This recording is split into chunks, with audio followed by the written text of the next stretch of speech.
মুরিদের হায়াত পীরের হাতে, পীরের হাতে নাকি মুরিদের হায়াত।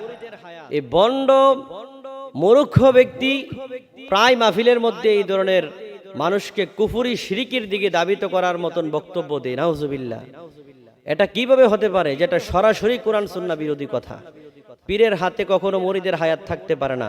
হায়াতের মালিক তো হচ্ছে আল্লাহ, কিন্তু সেই জায়গার মধ্যে সে বলতেছে পীরের হাতে মুরিদের হায়াত। অথচ আল্লাহ সুবহানাহু ওয়া তাআলা কুরআনুল কারীমের সূরাতুল লুকমানের 34 নম্বর আয়াতে কারিমার মধ্যে আল্লাহ বলেন, ওমা তাদরি নাফসুম বিআইয়ি আরদিন তামুত, কেউ পৃথিবীর জানে না সে কোথায় মৃত্যুবরণ করবে। অর্থাৎ আল্লাহ তাআলা ছাড়া কেউ জানে না পৃথিবীর কে কোথায় মৃত্যুবরণ করবে, একমাত্র আল্লাহই ভালো জানেন।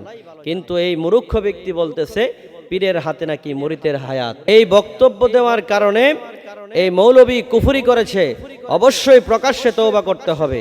আল্লাহ তাআলা সূরা মুলুকের 2 নম্বর আয়াতে কারিমার মধ্যে বলেন, আল্লাযী খলাকাল মাউতা ওয়াল হায়াতা লিয়াবলুয়াকুম আইয়ুকুম আহসানু আমালা, আমি মানুষের হায়াত এবং মৃত্যু সৃষ্টি করেছি এটা পরীক্ষা করার জন্য যে মানুষের মধ্য থেকে আমলের দিক থেকে কে সর্বোত্তম সেটা পরীক্ষা করার জন্যে আমি মানুষের হায়াত এবং মৃত্যু সৃষ্টি করেছি।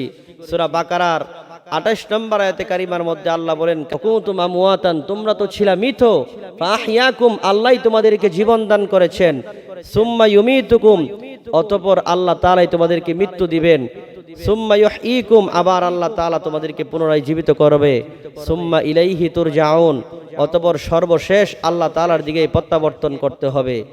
এই জন্য মূর্খ এই মৌলবী পীরের হাতে মুরিদের হায়াত এই কথা বলার মাধ্যমে সরাসরি কুফরি করেছে। এই ব্যক্তিকে অবশ্যই প্রকাশ্যে তওবা করতে হবে।